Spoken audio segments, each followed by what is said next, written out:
right, so we're going to talk a little bit about window treatments. How many of you know who Shar Jorgensen is? Raise your hand if you know who Shar Jorgensen is. A few of you. Now, these ladies raising their hands are probably hardcore quilters, aren't they? And Shar Jorgensen had a TV show on PBS for years called, I think it was Heartland Quilting or Quilting from the Heartland. Do you remember? Quilting from the Heartland. And Shar is a very dear friend of mine.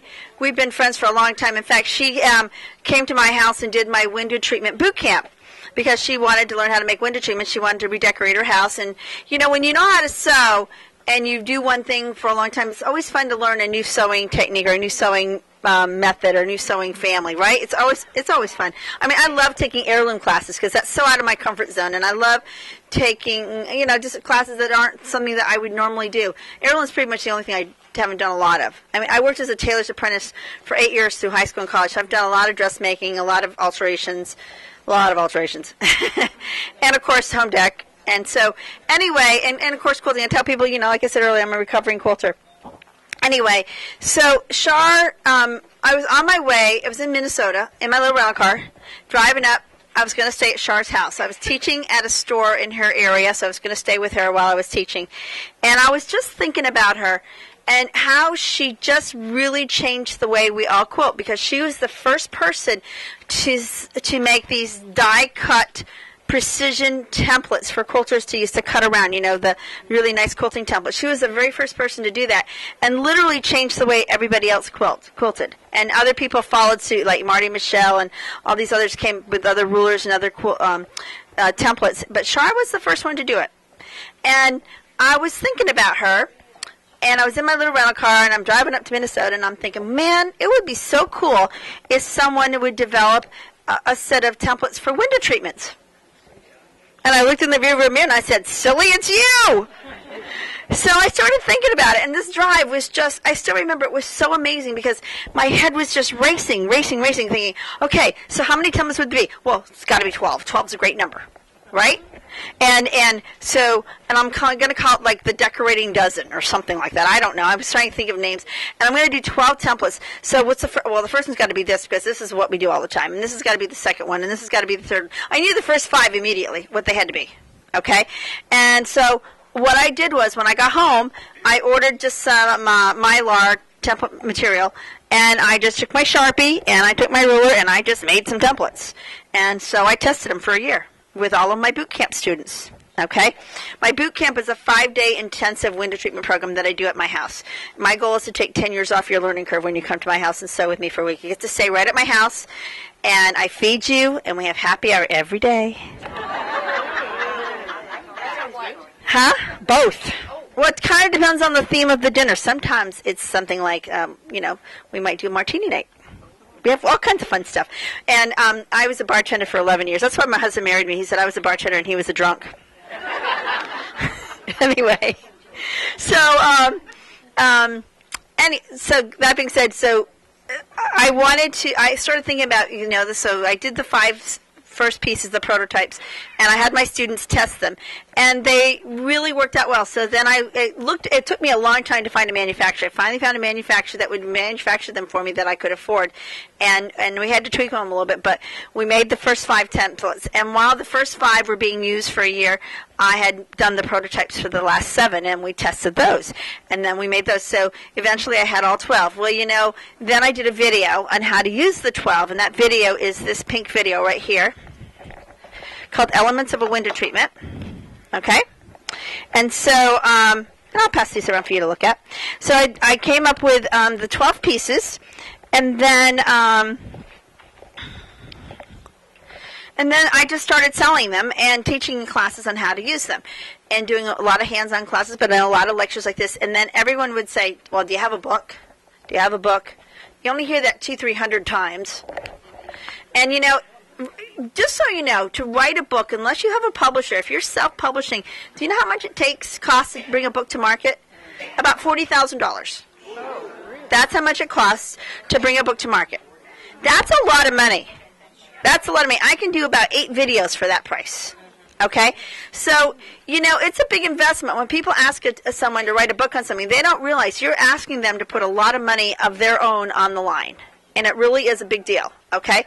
But fortunately, I had a partner who works for Floriani, and Floriani paid for half of my book. But they also owned half, so we did a printing, and they took half the stock, and I took half the stock. So the book is sold out, sad to say. And I have talked to them, and the last time I talked to them, I said, "Are you guys interested in doing another printing?" And they said, "Well, let's think about it," but they haven't gotten back to me. So my guess is probably not. But this is the Cheaper by the Dozen book, which I passed on earlier, right? This is my Valance book, okay? I wrote it with Debbie Homer. Debbie Homer contributed the embroidery designs and some of the patterns, because when you write a book with someone, you got to let them put a little bit of stuff in, right? So then, since they're not interested in reprinting it, because it's this is the most expensive way to print a book. This hardcover with a concealed wire with the disc in the back is the most expensive way to go. This book was $50, and it sold like hotcakes. We have the disc for $25. This has everything in it that this has, and you saw the book. So this has all of those patterns. So you can buy the patterns in two ways. You can buy them as a Mylar pattern, or you can buy the book with the disc, and the disc has, what we did was we had the pattern tiled. So we took a pattern, and they're all bigger than a sheet of paper. So we took like this pattern, and it was divided into however many sheets of paper that it takes to make the pattern, and it's all gridded out in columns and in rows, and then you just tape it together. You print it out and tape it together. The disadvantage of just having the book versus the Mylar is you've got to print out all that paper, right? And you've got to tape it together, and then you've got to trim it. So that takes a little bit of time. If you're only going to make a couple window treatments, that's fine. If you're going to do a lot of these, if you're going to decorate a whole house, if you're going to start a business, if you're going to do a few, several of these, the templates are a really good investment. So these are the templates. This is an example of what they look like. These are made in the USA, in the beautiful state of Wisconsin. All of my rulers are made in Wisconsin. All of my templates are made in Wisconsin. In fact, I was in Wisconsin last year. I was teaching at a conference. I was driving from Milwaukee to Oshkosh. You know the Oshkosh, my gosh, the little kids' clothes? Well, that's where it came from. But I was driving from Milwaukee to Oshkosh, and I had to go and set up my booth and set up a classroom and stuff, so I didn't have a lot of extra time. And I'm driving down the road, and I see a sign for Fond du Lac, Wisconsin. I'm like, that's where my templates are made, in Fond du Lac, Wisconsin. And then I see the exit for Pioneer Run. I go, that's the road, because I know I've mailed them enough checks, I go, that's the road. So this year I called them and said, are you going to be in your office next week at like between 10:30 and say 11:30? Because I'm going to be driving through there, and I want to stop by and say hi. So I finally got to stop by and see their facility and meet the people that I talked to on the phone, and that helped me with all of my designs. So that was kind of cool. So anyway, I'll just pass one of these around for you to look at you can see what they're made out of. We have these. We actually have some sets in stock. What I'm offering you, if you buy the templates here at the show, you don't get to see if you order them on my website. All right? Plus, I don't want you to go to my website and buy anything. You can go there and look, but I want you to come here in the store and say, you can come here and say to the girls, I was on Pam's website, and she has these templates, or she has this ruler, or she has this, or she has that. Would you order that for me? Because it's really, really important to me that you support your local store. And I know I'm probably preaching to the choir because you are all here, right? Did you have a question? Yes. Is that Mylar you passing around? I don't know what it is. I said Mylar. I don't know if it's acrylic or Mylar or plastic. I don't know what it is. I don't care. It works. It's Can you iron on it? No, you can't iron it. It'll warp if you iron it. Okay? And another thing, too, is we ship them in a tube. This stuff doesn't have as much memory as some other products that I've used in the past, but take it out of the tube and let them lie flat. And they all have hang holes on them. So what I do is just put you can just have even a peg hook on the wall or a nail, and you could just hang them on the wall, and they could all hang. Okay? So what I put together was a little package, and this package has the DVD, which shows you how to use the templates, a DVD on how to make board-mounted window treatments. So it's actually and how to install them. And then the Cheaper by the Dozen book and a disc that has 80 window treatments and what templates I use. This is a $100 package that I'm giving you with the templates. Okay? If you ordered them online, you'd only get the one video. So you're getting an extra $75 worth of stuff plus your discount. It's like we're almost paying you to get them. This right here. That's what, this whole package, yeah. So what kind of templates are you talking about? The vinyl templates, the $275 package. Okay, so there's 12 pieces. So I'm going to show you some of the window treatments and how we use them and talk a little bit about that. Because, when I started my business, there was no one to teach me how to make window treatments. There were a few patterns made by the big pattern companies, and they were all horrible. Okay? Then a few companies started making home deck patterns. Well, those patterns started about $25, and so some of them are even like up to $75 or more just for one pattern. Okay? Just so you know, those the window treatment pattern companies that are in the industry for decorators that make patterns, they don't like me very much. Because you can make almost every single one of their designs with one template set. It's how many of you, and I know probably everyone has, but how many of you have taken a pattern, a garment pattern, and said, oh, well, I really like this dress, but I'm going to use this neckline. And I'm going to use that sleeve or that cuff, right? And you mixed and matched and you made your own pattern, right? So take that brain and take your quilting brain working with templates and take your home deck brain and blend them all together, and this is my template set.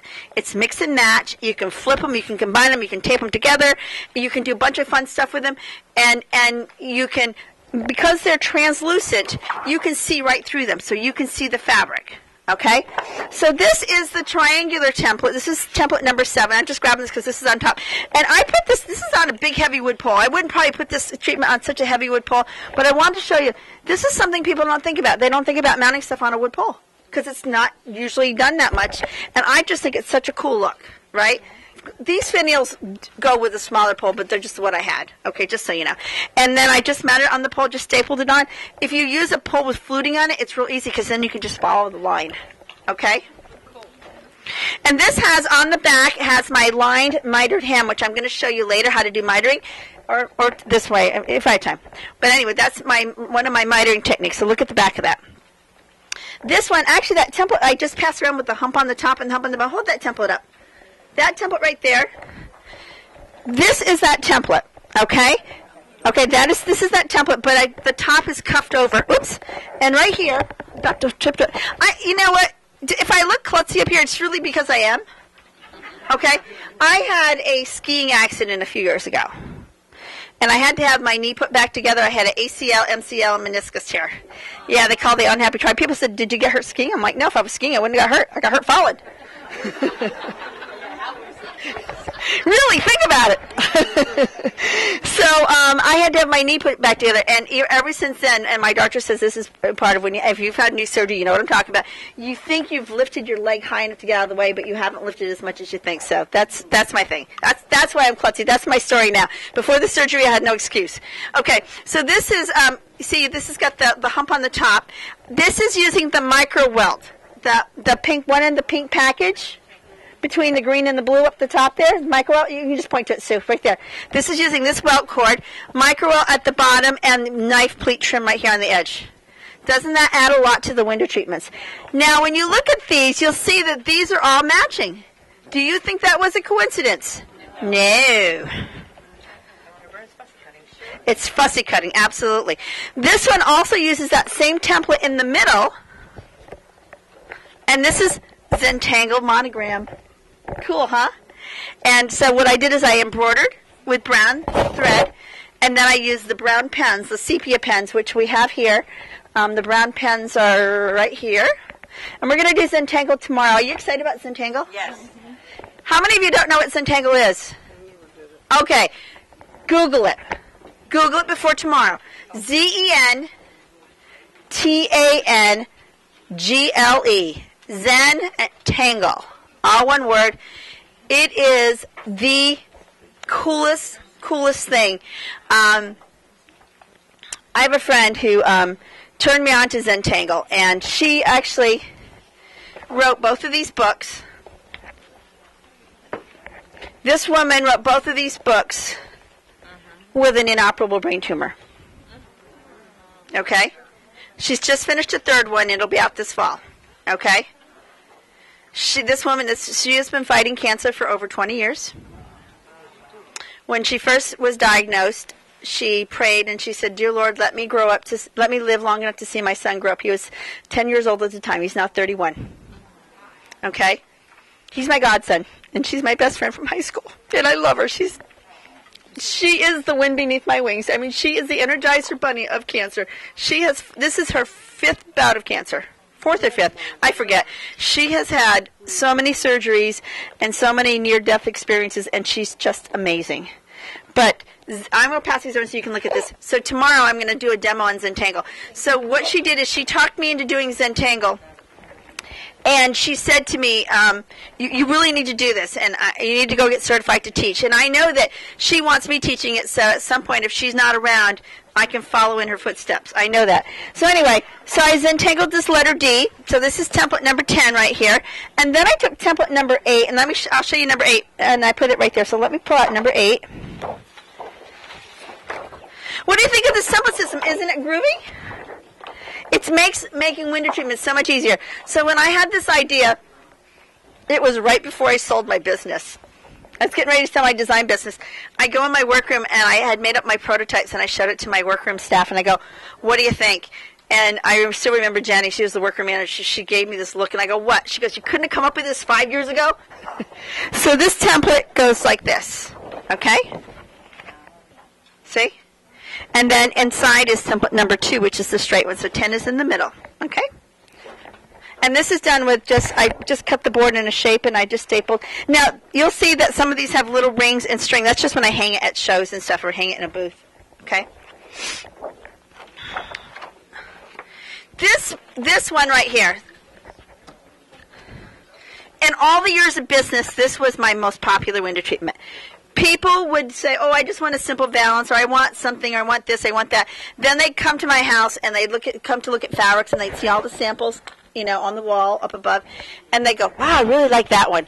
It's like half the time they pick this one because it's classic, it's timeless, it's not too formal, not too casual. It's kind of like it's a great window treatment, huh? It's the Goldilocks. Yeah, it's a good one. It's the Goldilocks of window treatments. So this one I have this fabric in the center. This uses 2 templates. Is this full board? That's a polyester board. Where do you get it? I sell them, and they're very expensive. Okay. Okay? But you can do that with plywood, but if you want that, we can get it to you. Okay? It's lighter than plywood. You can screw it, you can glue it, you can treat it just like wood, except that it's much lighter. And for me, for traveling, it's lighter weight. Yes, and I can cut it myself with a box cutter. Yes. Are these ideas in on that disc? Yes. Yes. Yes. Do you want me to pass? Like color pictures on the disc? Did you see the book when it went around? No, I didn't. Okay. I'll pass the book around again. Where are the other books? Did they get brought up? Okay, these are in the book. Some of these, like this one, is not in the book. That one very similar to that is in the book. In fact, I think I have it here. One almost exactly like that is in the book. That one is not in the book, but it's just one template. Okay, this one is in the book. Okay, so this one uses template number 1. This was my first one. I knew I had to have scallop, right? 1 and 2. I knew these are the most popular, right? So this is 1 and 2. So there's 1 right there. And so I centered the flower each time. Okay? This is flat piping on the bottom. If I get a chance before we're done this part of the program, I'll show you how to do the flat piping.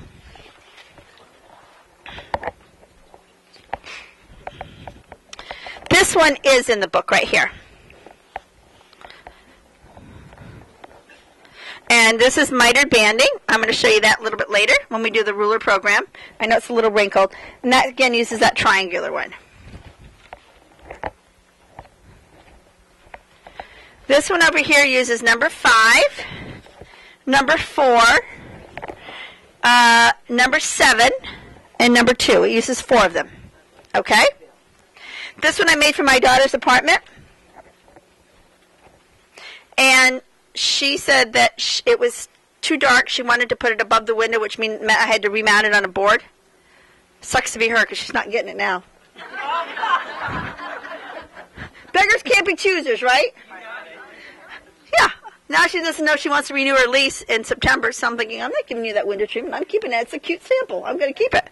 Yeah, so so this is template number 7, which was that triangle, but I just did the middle part of the triangle and came down like that. So, and that's why there's extra lines on them.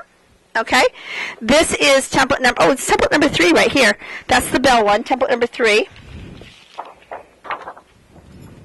Okay, in the book I used template number 3 and I did this. I made a little window treatment that did this by putting these two together, and then I mounted it on a wood pole where it's scooped up.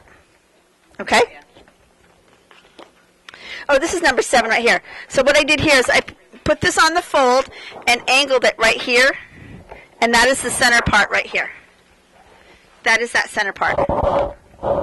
Okay? And then the tail is the number 4, which is the tail one. Okay?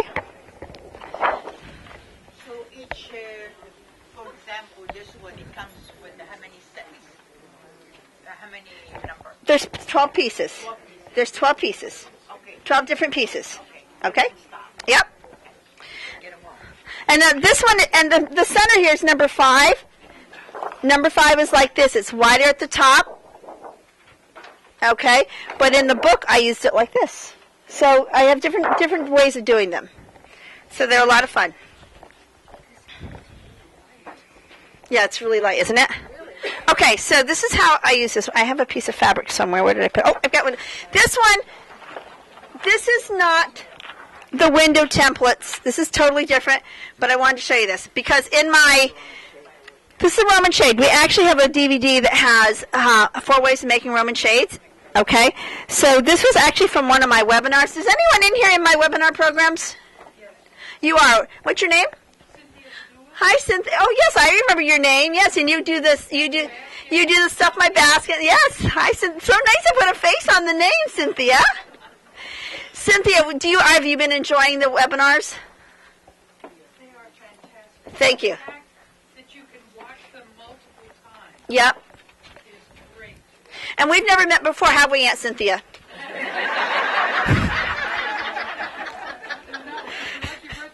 I did. Thank you very much.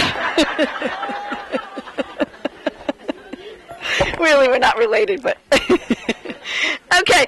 So we do a webinar program. We do 30 webinars a year.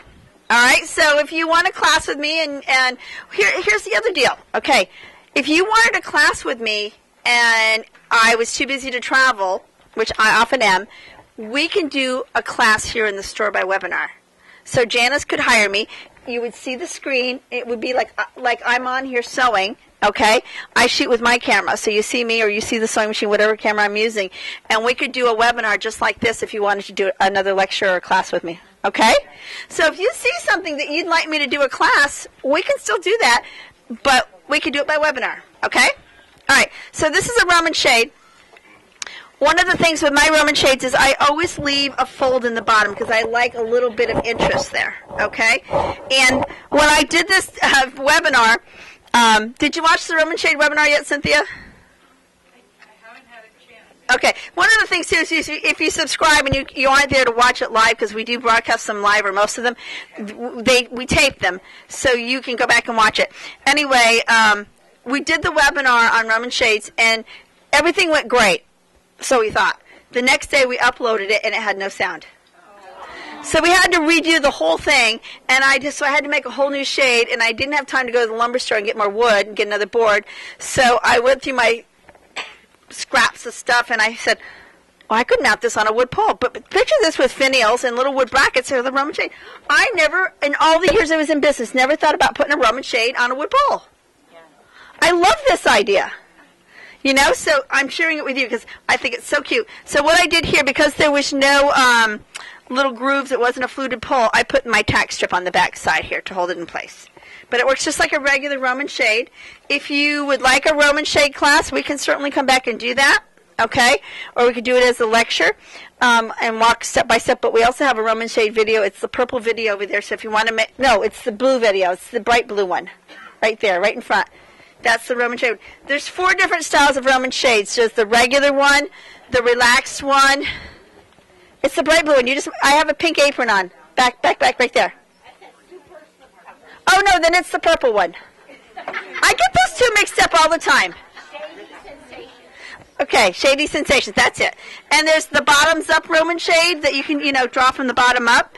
And then we have the hobbled one, and so flat, relaxed, hobbled, and bottoms up are all in that one video. Okay? Yes. What is a better stapler? Because I have one and it really is horrible. Okay, the question is, what's a better stapler? Well, you have to realize when it comes to tools, I'm a bit of a snob. Okay? I use a compressor. I use a stapler with a compressor. Okay, the stapler that I use, if you've noticed, the staples that I use have a fine wire. They're not. This is a special stapler designed for upholstery and for this use, so it doesn't make your fabric go, like a regular stapler does. So if you have a compressor, the stapler alone, they're about maybe $150 for a good stapler. And you want one that's got, like if this is, how the bottom of the stapler is like this, the upholstery stapler has a nose on it. Okay, so that you can get down like in through the cracks of furniture, but it's also really good for winter trips. It's got a nose that sticks down. Does everyone know what I'm talking about? A little nose. So when you go to staple, like this is where it staples, like this. Okay, and it has a finer wire staples, so it doesn't damage your fabric. Does anyone in here have a pneumatic staple gun? Yeah, they're dreamy, aren't they? They're so easy to use. They're so easy to use, and they're really good.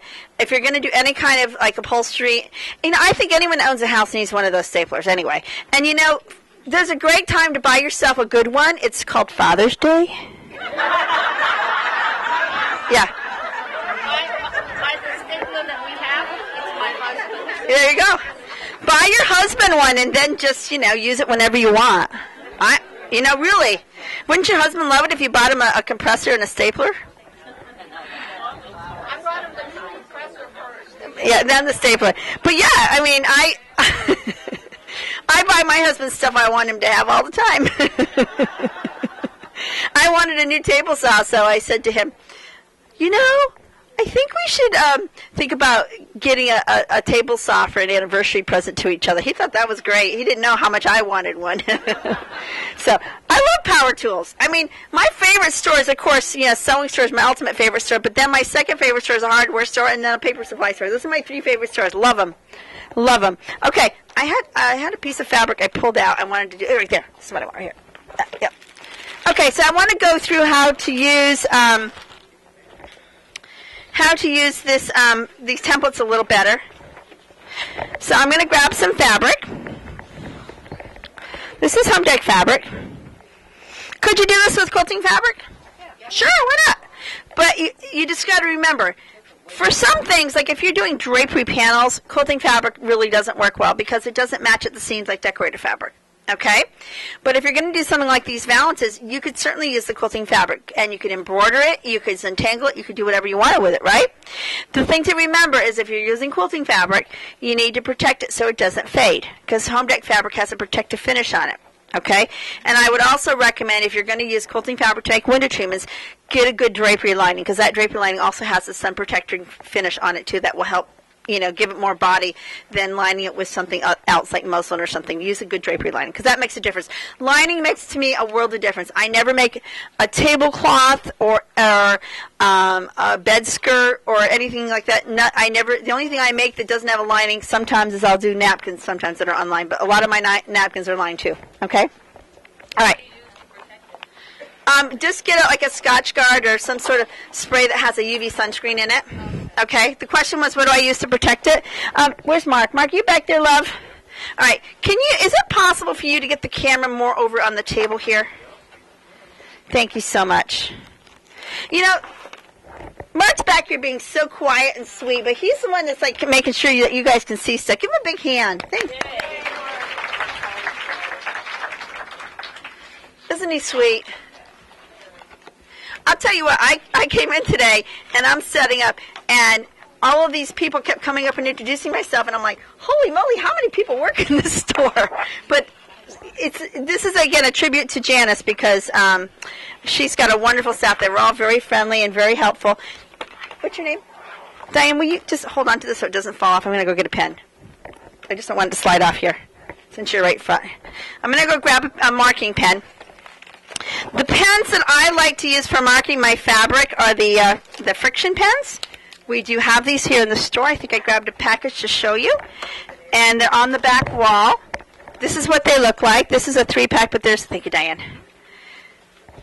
Ready? I know, but I'm tossing it to pass around. Oh, sure. Okay? So, the first thing you do is decide if you're going to do, you know, like the scallop window treatment, y'all know about the friction pens, right? Does anyone not know about them? Okay, these are pens that when you iron them, the mark disappears. Yeah, so they're great for doing window treatments, marking anything, quilting, anything. I use it in my Zentangle. I use that to mark my fabric before I do my permanent marking. Okay, so I put my glasses on here. While you're getting ready, what lining do you recommend? I use just a regular Rocklon drapery lining. Rocklon is the name brand, and they have different ones. They ROCLON. So I'm just going to trace this out. I would make sure it was on the straighter grain by measuring to the selvage. I didn't do that because I'm just kind of trying to show you how I use these. So I would mark this out. Now I would cut this pattern out. I cut all that out. After I cut this, I lift this out, and then I go down here farther to find the next spot that it shows up, and I would lay the cut fabric right over the top of another flower, and that way, once it matches, it's, you know, I know, and then I cut another one, and I keep doing that. The cool thing is, when you match all of these pieces, your scraps are all matching too. Okay? So you could do an insert with a solid color, or you could do the insert with, like if I wanted to do a bell, I could pick a different flower, like this little one or something, and the bell, the difference between the bell and an insert, this one comes forward like this. So you see a little bit of the lining, okay, when you do this. So it would be like this, and you'd see a little lining right here. Okay, so this would be, you do a scallop, and then you do these in between, right? So if you do that, and there's different lines on here, so you can make it straight, or you can angle it in, and you can make it less curved or more curved by which angle you want to go. Now when you do this, you always want to, take the templates, and when you trace them out, you want to line them up at the bottom. Okay, and some of them will be even at the top, some won't, you know, because they're all a little bit different sizes. So if you want to even them up before you cut them, go ahead. But when you just cut them out and you line them up at the bottom. Don't worry about the top. The top is the last thing that you make. Okay, when you do home decorating, you always do the hems first. Unlike clothing, where hemming is the last thing. Do you want me to pass these around so you can see them up close? Yes, I'm seeing yeses and nos, huh? Do you need to see more of them? You don't need to. You need to see more of them now. Okay. You can come up and look at them during the lunch break. I'll just leave them up here open. Okay. So this would be if I wanted to do a bell. One of them that's really cool is number 9. Where's number 9? Are they all bought with numbers? They all have numbers on them. Yes. Oh, I don't think I took them all out of the tube. Where's the tube that I opened? By the machine. Let's go. Go on the table. Right here. Yeah. There we go.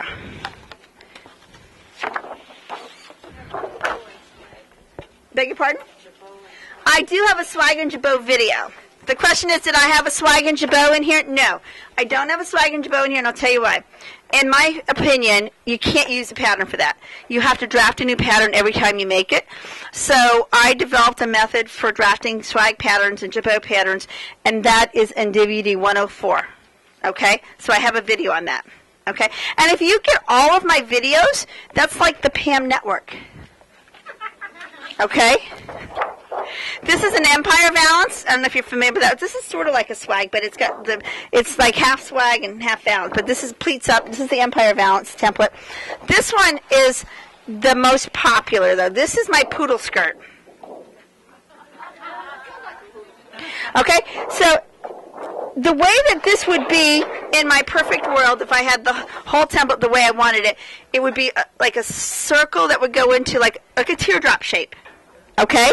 And where the teardrop is, the long part, is the tails. So this is a poodle skirt with a tail. Okay? If it was like a dress, it would be one of those high-low skirts. Right? Okay. So what I had to do, because this template alone would have been like $120 if I made it the way I wanted. I had to keep everything within an affordable range. So what I did is I took the pattern and cut it in half this way, and then I cut it in half this way. So this part, you put this on a fold, and you just trace on this line, and then you flip it over, and you trace on, this is on a fold this way. So the fabric's basically folded in 4 when you cut this, okay? And you cut one edge here and one edge here.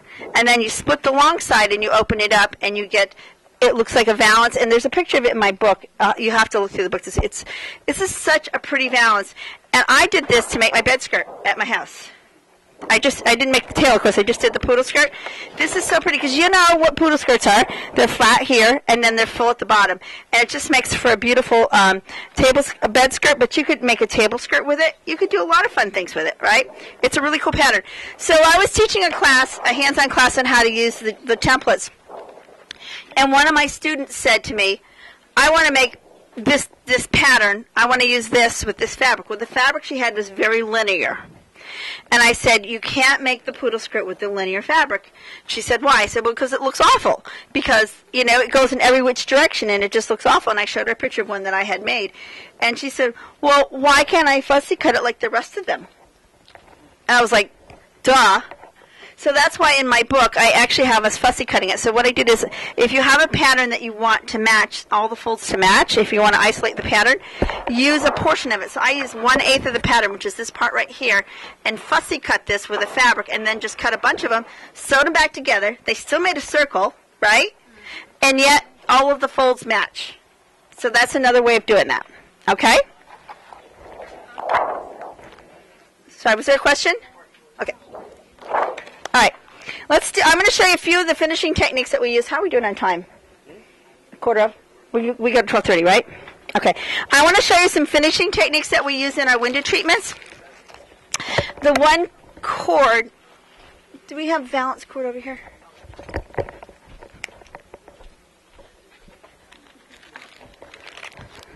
This is the cord that we use in our window treatments. It's called Valance cord, and the reason why I use this is if you use that other cord, that stiffer cord, which I love for pillows, I love it for cushions, but if you put this in the bottom of a valance, what happens?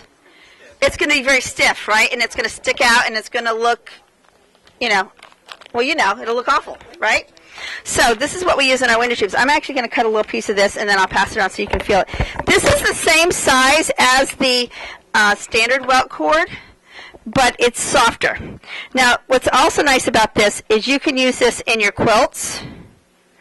You can use this in your window treatments. Thank you. She's like, she's going to trip on that. They didn't want you falling off down. Yeah. Okay.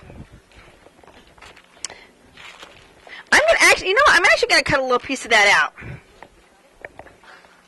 I want to cut that piece out that I traced. Oh, she did trace. Yeah. Actually, no. I probably have big enough pieces here. I'll use something I've got here. Never mind. We're good. I've got some bigger. It's called Valance cord, and I use that in all my quilts because it's softer. Unless I'm doing a wall hanging and I want the edge stiff, then I use the other one. Okay. The double welting on that pillow is a soft cord like that, but I use the medium cord, the one in the blue packaging that's next to the micro welt. Okay? All right, so what I want to do is show you how I do, on my bottom of my valance is how I do flat piping, and also how I do my welting. And a lot of times I do 2 or 3 trims. Now, I had my decorating business. Every window treatment I made had 2 embellishments, 2 finishes. That was standard, okay? If you ordered a window treatment from me, you were never going to get something that was just a plain window treatment. It was going to have a facing and welt cord, or a flat piping and a facing, or a trim. Everything had trim on it. That was standard. If you didn't want it, that was okay. You still paid for it. It was standard. And people would say, oh, no, I want it really plain. I'm like, it doesn't cost any more to have that on. Oh, okay. Because I think sometimes you think if I don't get this, it's going to be cheaper. Well, my goal was not to be the cheaper decorator in town. My goal was to be the better decorator. Right? What's your question?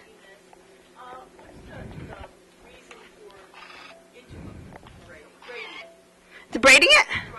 So it all stays together and the cords don't get cattywampus on you. Okay, because top is not braided. And then Well, the top can be braided because as the shade gets lowered, those cords separate and go into their respective holes. Does that make sense? it does. Thank Yes. And where that knot is, that's where the shade's all the way down at the bottom. And when it's all the way down, it goes right up to that knot. And that just keeps it... you. That I do. I just try to Yeah. figure out why the braided. Nope, that's a good question. Thank you for asking. And what's the one that's the lemon shade? Beg your pardon? What's the color is it? It's Roman shade cord. It's just called Roman shade cord. Okay? Say, everything's on this list, though, right? No, I did not put any Roman shade products on that list because I'm really not teaching Roman shades. But if you'd like Roman shade items, certainly Janice can order those for you. Okay? And do you have a list of this somewhere? No, but I can get it to Janice. Yeah. If you want to make Roman shades, I'll send her the price list and she can go over it with you. It's not a problem. Not a problem at all. Okay. So, I'm going to move this out of the way. First thing is I'm going to make some welt cord using the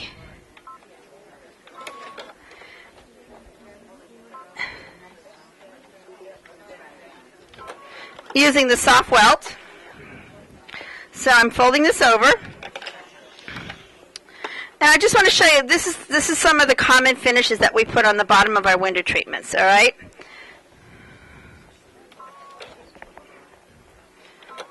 Actually, I'm going to do it this way so I can trim that and still have some more cord left, or bias.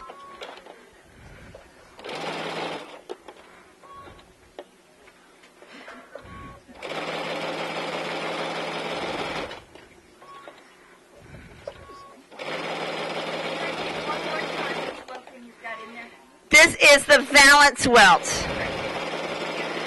Now, I could have given it a different name, and when I do quilting, people go, oh, I don't want Valance Welt because I'm not making a Valance Welt.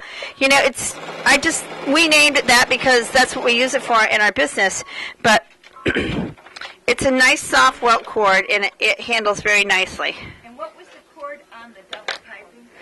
The double piping was the one that I used or the one that's in my book that was on the sample, which... Either or both? Okay. The piping that was in my book was the medium welt cord, okay, which is soft, and the one that I demoed with was the standard welt cord. It's a little smaller, but I used a different foot. There's two, Babylock has two welting feet, and I used the thicker one when I did my book. I was really lucky. I happened to be at the right place at the right time. Went to Babylock training last May, and I was working on my book, and I had a meeting with Steve Jeffrey, who's the president of Babylock, and I said to him, okay, these are the feet that I want Babylock to come out with. And he looked at the list and he goes, I'll be right back. And he came back, and I had a list of 12 feet, and he had 3 of them already made. They were just in prototype, but they weren't out yet. So he gave me the feet, so I got to use them in my book before anybody saw them. Yeah, it's pretty lucky. It's pretty lucky. P.S. I have more new feet at home. But I haven't had a chance to do anything with them yet. Okay, so now I'm going to just put this on the bottom of this piece here. All right, so if I say this is the bottom of my valance, okay? If I were going to put cording on it, this is how I would do this, okay? First thing is I'm going to take my piping, and I'm going to rip out a little bit of the stitching here, about maybe 3/4 of an inch to an inch, okay? I'm going to peel it back, cut the cord off, because we don't want, A, we don't want a raw edge, and B, we don't want to put it into the side seam, because then it's not going to lie flat, right? Okay. So, now I've cut this off. I'm going to fold it over at a 45 like that, and at another 45, okay? And I'm going to start it in about 3/4 of an inch from the edge, because I don't want to get it caught on the side edge. I'm going to put my needle back down. Now, what I'm going to do is I don't want that stitching to show, so I'm going to move my needle position over one more position to the left. So it's going to hug a little closer to the cord. This is it's in Cheaper by the Dozen. You're welcome.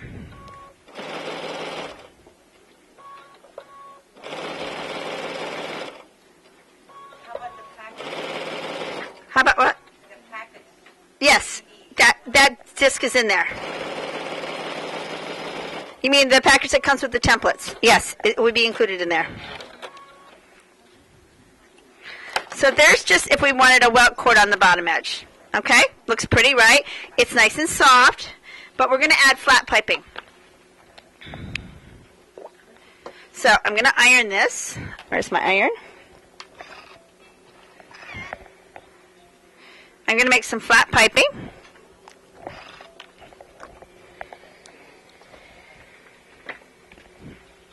What's the difference between welting and piping? The spelling.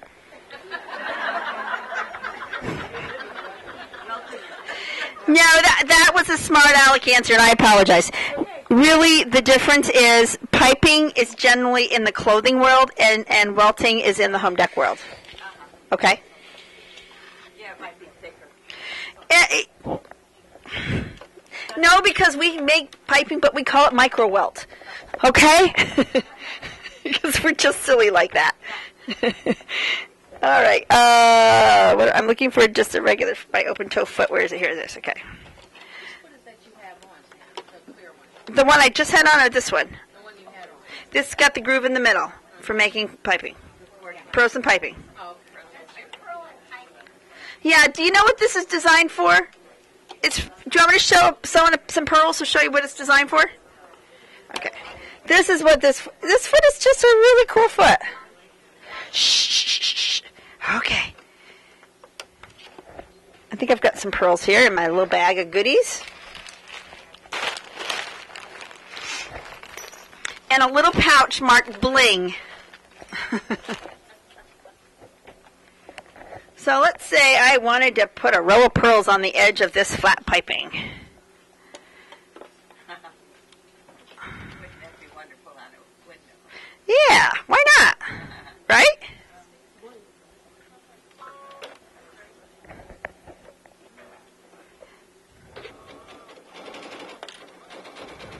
That's how easy it is to sew pearls on. What's your stitch length and width? I did 4 and 4. Okay? Pretty cool, huh?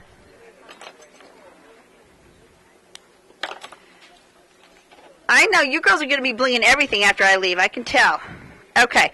So now to make flat piping, generally what I do is I'm going to put the regular foot back on there. Often when I do this, I'm not always real careful with how I cut my bias. So I'm going to decide how wide this is going to be. I'm going to make this at 3.5 inches. Okay? Well, it's not 3.5 inches. It's like 1 and whatever this line is right here. I'm going to use this line on my throat plate, and I'm just going to draw a basting line. Okay? And I keep my fold right on that basting line because that's going to give me an even edge feed. I don't care about the seam allowance at this point. Okay? Now, whoops, take the foot off. Move my needle back over where it was before for making the cording, or for sewing it on. And now we're going to sew this on. And I don't know if you can see there's white thread there. I'm going to use that as my guide. So again, we're going to want to finish this end off. Okay? So I'm going to cut this off straight. Okay? I'm going to fold it over at a 45. And fold it again. Now this is super thick fabric, but that's okay. The color was nice, that's why I picked it. Alright, and now I'm going to lie this, and I'm going to put my stitching line even with my stitching line on my cording. So this is what I call the peek and sew. So I line up those stitching lines, and I don't know if you can see the orange stitching there, but I'm going to line up the stitching line right up with that. Okay? I'm going to switch to a different foot. I'm going to switch over to the double welting foot because I'm thinking it might feed better over that because this is so thick.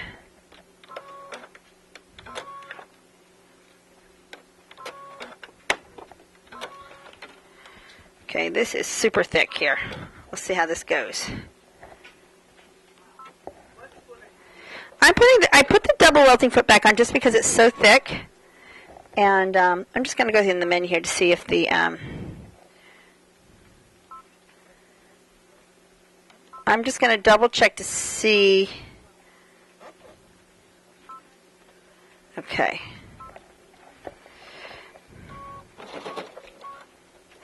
It's very thick here, so... Sometimes if it's really thick, I take my stiletto and put it behind like this and just give it a little pull, and that helps it feed. Okay?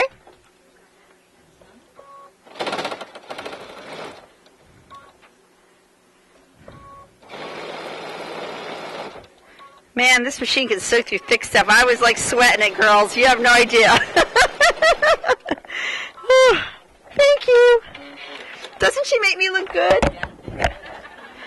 You know, I gotta tell you. Here we go. There's a flat piping with pearls that we didn't plan on, and then the regular micro welt cord. So then, if we were going to sew the lining to that, we'd sew the lining back in there, and this would be finished off, and that's our finished edge. Isn't that pretty? So that could be the bottom edge of your valance. I tell people I would never drive a sewing machine that's older than my car. If you think about it, do you remember your first car? I bet it didn't have air conditioning. I bet it didn't have power locks. Didn't have no carpet, no keyless entry, right? Roll down windows, right? Yeah, 3-speed on the comm, probably a stick. Yeah, it was not an automatic. Would you like driving that car these days, or do you like your car with the air conditioning and the power locks and the remote starter? Huh? Yes, right? Right. And that's the way I feel about my sewing machine. I would not be happy sewing on a sewing machine that I sewed back when I was in my teens. I would not be happy. Because I am spoiled. I am spoiled. I'll admit it. I am spoiled. There's three things that I feel like I'm really particular about. My kitchen, my bathroom, my sewing machine. Okay? To me, they have to be modern, they have to be pristine, they have to be perfect. Okay?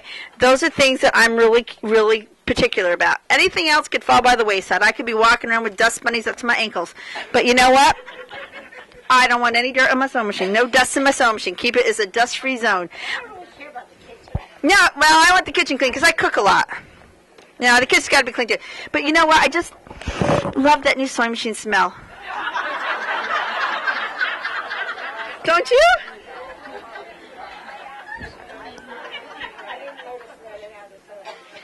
You didn't? Oh, there's nothing like a new sewing machine smell. When I teach and I get to like take a new sewing machine out, I mean, this is the best part of my job. Everywhere I go, I get to sew on a brand new sewing machine. You know, it's just so nice. And then I go home and my other machines, they know I love them because they're, you know, I mean, the oldest machine that I have that I sew on a regular basis is probably about 12 years old. Okay? It is a beautiful embroidery, wonderful, wonderful sewing machine.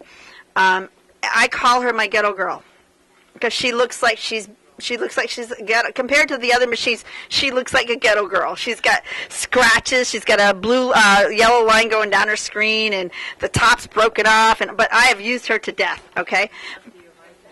Yeah, it's my Viking. Yeah. Yes. Essie. Yes. Okay. Do you mind if I show that, ladies? Okay, because the question is, how do I put that piping on my quilt? Okay? All right, so do you mind if I show you that? Because we're okay in time. We're doing good. Okay. So I need some thinner fabric, though. Let me cut some bias here. You want to know how I put the piping on in the binding, right? Yeah. Together? Okay. That's what I thought. It's not just the piping, it's how I pipe the binding. Yeah, okay. You'll like this. This is kind of fun. So the first thing I'm going to do is I'm going to cut some binding here.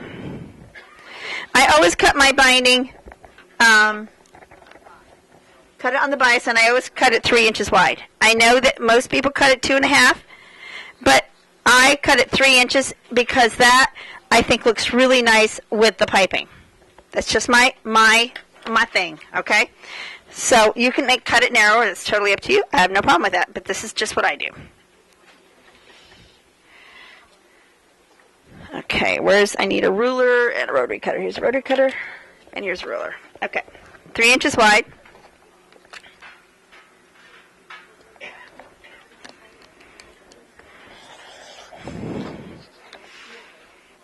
And I do French binding, which means I fold this in half and press it. So when you do French binding, you need to cut it 6 times your finished width, right? With French binding, you need to cut 6 times your finished width.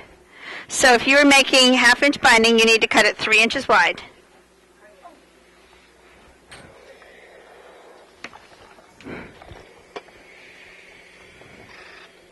Okay. Let's say that now I need to make some piping. So let's make some piping. I'll make piping with this piece. And I'm just going to cut a little piece here to show you. We're just going to do a corner.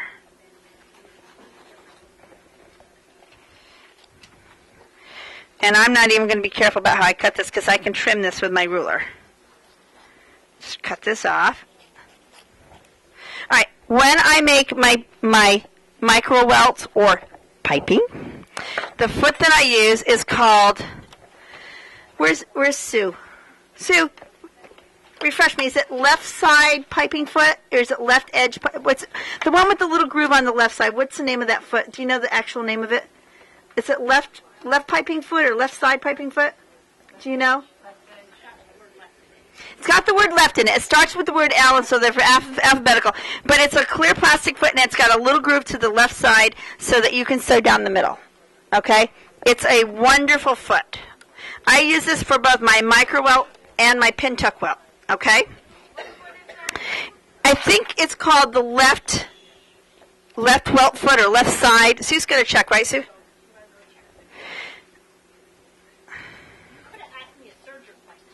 I know, I'm sorry. I did hope this last year, and I did the piping on my quilt. You did the piping on the quilt? Yep. So when I start my piping, I usually tie a knot because it's slippery. All of these pipings, all these cords are all polyester. I don't know if you knew that. So, which means that they're not going to shrink, and they're not going to twist. There you go. I need that stiletto there.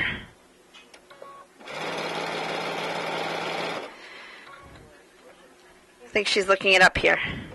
But this is the foot that I use to do this. And I use this foot when I bind my quilts. Okay?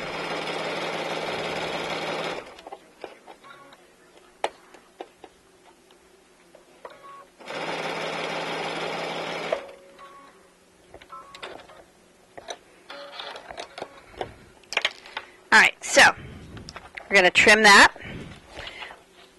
We still have a few trimming rulers left if you are looking for one. They're way over here to the side. I know people couldn't find them earlier. Now, when I'm putting piping in a quilt or a welt cord, I found it. What's it called? Piping foot left. Piping foot left. Okay, so it's under P, right? Alphabetically, it'd be under P. And we have it. Piping foot left. I knew left was somewhere in the name, but I couldn't remember exactly how it went. Okay, so there's my piping. When I'm doing this in a quilt, whether I'm inserting it in the body of the quilt or on the edge, I always trim this to a 1/2 inch seam allowance, because if I trim this down to a 1/4 inch, which is my quilting seam allowance, it's very hard to hold on to it when you're trying to join it and turn corners, right? So if I was going to put this in an actual quilt, let me see here. I'm just going to use this for my quilt because it's a little thicker. This is my quilt. All right. If I was going to sew this on my actual quilt, I do what I call the peek and sew method. So I line it up at the 1/4 inch and I peek and make sure half of the seam allowance is hanging off. Okay? That way it's easy to hang on to that, and then if I want to trim it off after, I can go ahead and trim it. Okay? But I do not trim this to a 1/4 inch ever. All right? So if I'm putting this in the quilt, this is... Are we interrupting your phone call? Okay. I'm not going to tell Janice, but you know, she'll probably open a can of whoop-ass on you. Just saying.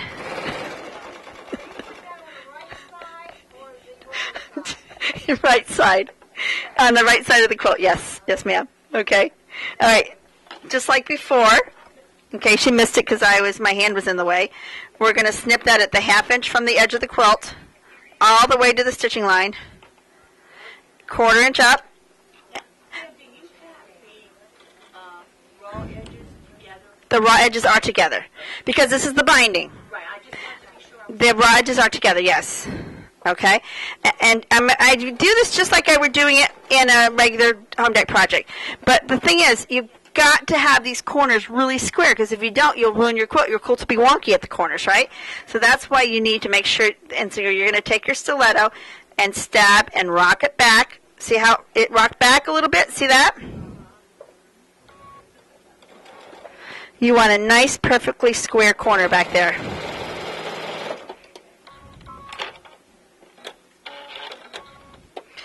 And there we are, okay? So now I take my binding, and I line it up, and I don't go right to the edge. I come down just a little bit because I find if I go right to the edge, it doesn't wrap around as much as I want it to. So I'm going to go down just a little bit. And when I get close to the corner, and if you make quilts, you probably do this the same way. I fold this over, and I fold it over right at the corner of the piping, and finger crease it. Okay? Are you going back over the same stitching you just did? Yes, ma'am. So the groove is still on the pipe. The groove, I've still got the foot there. The groove is still holding the piping in place, yes. So you're kind of sewing blind because the groove's kind of holding everything. So I'm going to sew, and let me get a pen in here and mark this for you.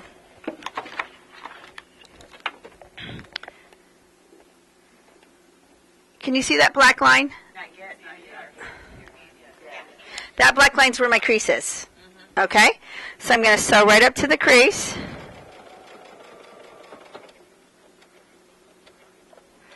And backstitch. And cut my thread. Then I fold this back onto itself like this. Okay, back where I folded it before. Alright? And I fold this part just like this, even with the edge.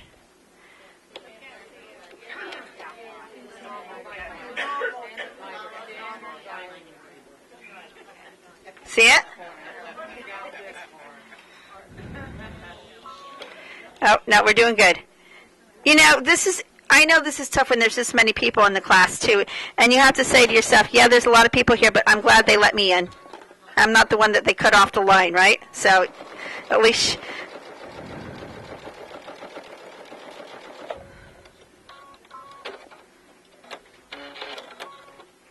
So now we just fold this back. It automatically miters right there. You're welcome very much. Isn't it easy to do that? And the Pintuck cord works just as well. Let me do a little. Do I have a little sample of Pintuck cord? I know I passed it around. Did it come back up? Let me just show you a little sample of the Pintuck cord because it's really sweet too. No, that's micro welt. Is Pintuck smaller? Pintuck is smaller, yes. Pintuck is 1/8 inch. Sorry. Yes. Oh, thank you. Pintuck is micro welt is 1/8 inch. Pintuck is 1/16. Okay.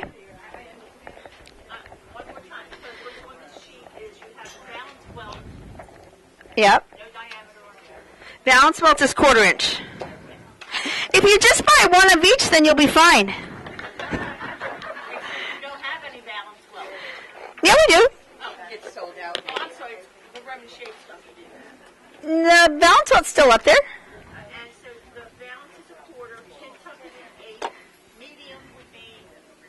Pintuck is a 1/16. Oh, you said it. Microwave welt is an 1/8. I'm sorry if I said that. I was wrong.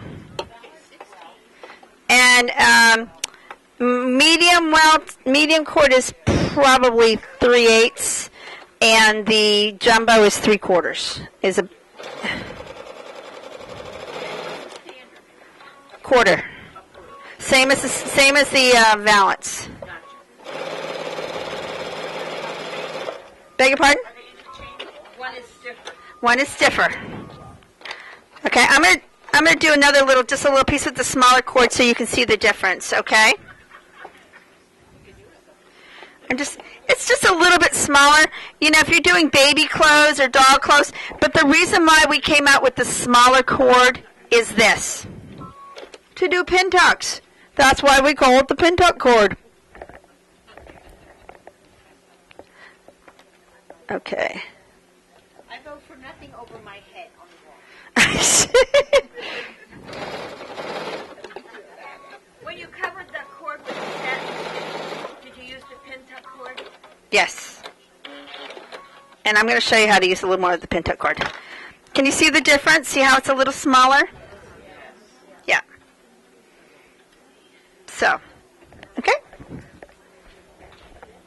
Thank you. You're welcome. All right, so let's do some pin tucks. We have a couple more minutes before lunch break, right? First, before I do that, does anyone have any questions about window treatments before I move away from that? How do I put the lining on the end? On the hem. What I do is when I do valances, I cut the lining the same way. And then I sew all the valance pieces together, all the lining pieces together. And then if I'm going to put a facing on the lining, I would cut the facing and sew that on. And what I do, let's do a little sample of that, okay? Because that's important to know. Okay.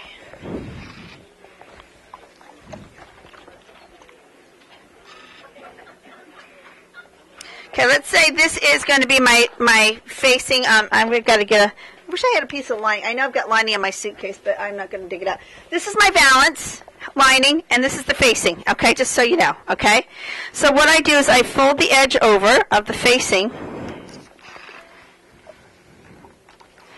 about a 1/2 inch, which is your seam allowance, and I just sew that right along the edge of the bottom of the valance, okay? And the foot that I use is the edge joining foot, which I love, love, love, one of my favorite feet. Okay, so what I would do on the lining, and this is in my book, okay, and it's in my videos, and I just move my, okay, here we go. I did, I locked the screen. It's like, why is it moving?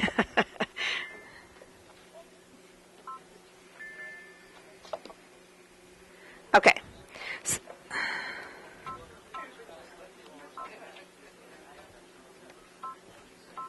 All right, so now I've just moved my needle over a little tiny bit, and with that edge joining foot, you see I can sew very rapidly, and I can sew a facing onto the bottom of my lining. And look how perfect that's stitched, and I wasn't even careful. And that's all in the foot, well, and the machine. Doesn't that do a beautiful straight stitch? Are you just like, I just get floored when I see how beautiful this stitch is for, you know. Most machines, as you know, do not sew a straight stitch, especially on a heavy fabric like this. It's perfect. Okay? All right. So, what was I going to do? Oh, this is the lining. Oh, then what I do is I face the lining if it needs it. If I'm doing welt cord or flat piping, I put that on the right side. Then I pillowcase it. I sew the side, pivot at the corners, do the whole bottom shape, and back up. To clip the corners, if it's a curve, if it's got any kind of curve, I do not do little notches. If it's got a curve, I cut the seam allowance in half, down to a 1/4 inch seam allowance. Because if you cut notches, what happens?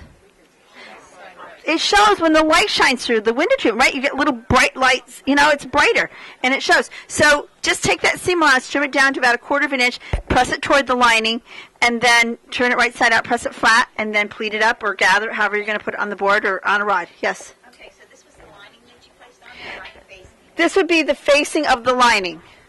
This would be the back of the lining. So when the window treatment's added to this, and if it folds back, you'd see this at the bottom edge instead of white lining. Right. So what is the purpose of top stitching it as opposed to attaching the two pieces of fabric? It's easier. Okay. It's way... You know if it had a weight. No, it's just way easier. And you want to leave the lining all the way down to the bottom. You don't want to cut this off, so it doesn't bleed through. Okay, you want the lining all the way down to the bottom. So you sew the lining in the front, and then you flip it back? It's in my book. Where's one of the pink books? I'll point to a page, and then you can look at it during the lunch break. Okay, let me find a page where we do facings. Let me see. Are you going to be in the templates? Because that's what I'm getting. It will be with the templates, yes, ma'am. I've got to find a window treatment that has this in it here. And I know that there's some that have it. Yes. Yep. Yep. Oh, the footstool. Yes. Love that class. Meanwhile, when I was there, I thought you videos. Okay. Are these videos the same videos? They are the same videos, yes. They are the same videos. I have not come out with any.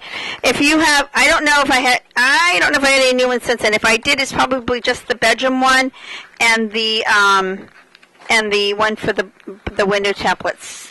I don't remember. Well, templates from you also, the ones you were retiring. A number of years ago. Window treatments? The templates you were retiring them, they got old. So I thought, Oh, okay, but they were the window templates. Yeah, so then you must have if you have all the videos, then you have everything. Because those templates, I haven't made anything new since then. I've been writing books and doing some patterns. the material was different. It was a different material, yes. We retired that material because, for one thing, I'm trying. I know there's some of the facings in here, and maybe I'm just going through here too fast. There is how to do facings. Let me see here. I can't believe I don't have it here somewhere. I know that there's facings on the DVD that comes with the template set, and that's a DVD 107. Also, this has some of my husband's favorite recipes in here. I know it's in here somewhere, but I'm not finding it right now. Okay, so let me show you the Pintuck foot, okay?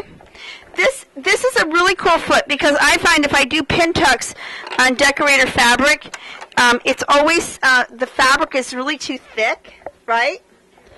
Because it doesn't want to tuck. So if you are using a twin needle, and let me find a twin needle. Oops. You can use. How many of you have made pintucks? Cool. And have you really? They're kind of a fun little embellishment, right? And you remember that little bag I passed around earlier that had the pintucks? This is what I use for that. I use the Pintuck Foot, and then I use a twin needle, like that. Oops. And I'm going to need another spool of thread, but I think I've got some here. Let me see what I've got here. Is there anyone here who's never sewn with a twin needle? Yeah, as long as your sewing machine does a zigzag, any machine can sew with a twin needle. Did you know that? Yeah, it's not tricky.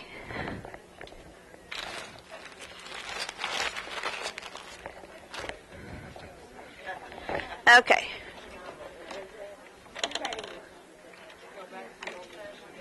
All right, so I'm threading this up for twin needle.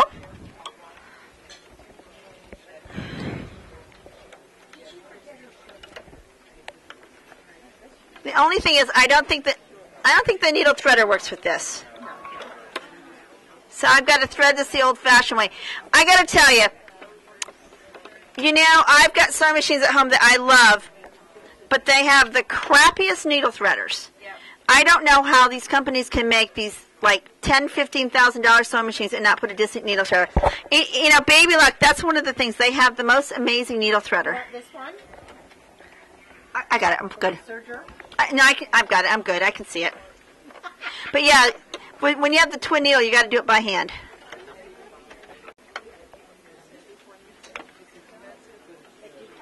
There we go.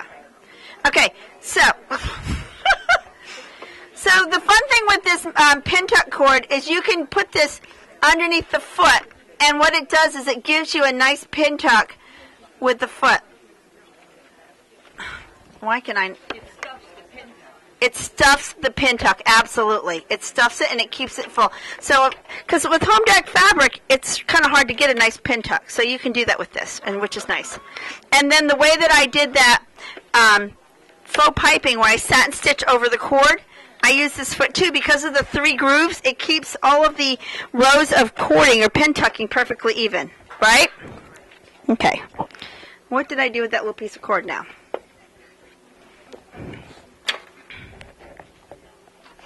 Do-do. No. Oh, it's still attached. Here it is. Okay. So, to do the pin tuck, I put the cord underneath, just like that. Find it in the center. And I've got the 2 threads there. Oh, I've got to center this. That would help. And then I can curve it, I can shape it, I can do whatever I want. And look at how beautiful that is. Can you see that, how raised that is? And that's just with the cord underneath. And that cord is beautiful for that. Now, if I wanted to do the satin stitch over the top, then what I do is, I'm going to take this needle. I need to take the needle out again here. And put my regular needle back in. Yeah, now that I spent all that time threading it, right? It'll be easy now because I can use the needle threader, right? I'm not going to switch and put embroidery thread on. I'll just use the 1 thread right now. You guys would get the idea.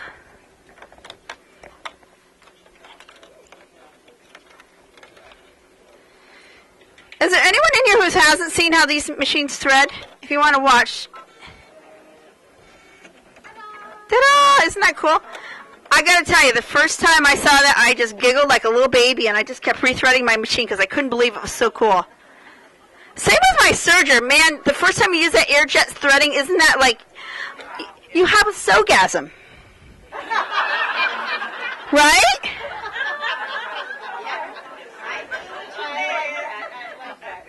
You do. You absolutely do. Okay, I brought the width down to about 4. Let me see. Now I'm going to bring it down a little more.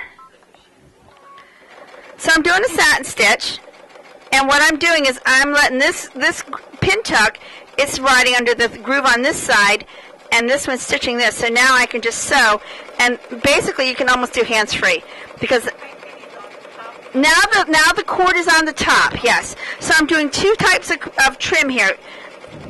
Remember that little purse I passed around that had all that cool stuff with the rickrack and everything? This is how I did it. These 3-groove Pintuck foot I love. It's such a cool foot. Look at that. Perfectly spaced, right?